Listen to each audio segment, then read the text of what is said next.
Hello everyone, here we've got ULEFONE Note 13P, and let me show you how to do the fingerprint on this device. So first of all, you have to open the settings,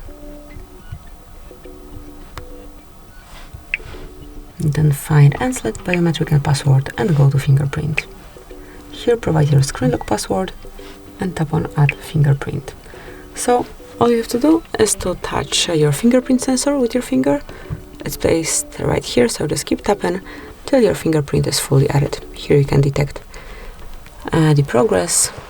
So I've just several times touched the sensor and then lift your finger up and place it again on the sensor.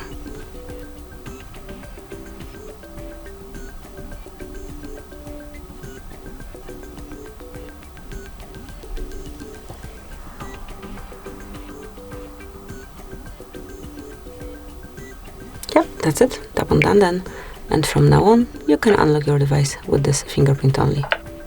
So that would be all. This is it. Thank you for watching. Please subscribe our channel and leave a thumbs up.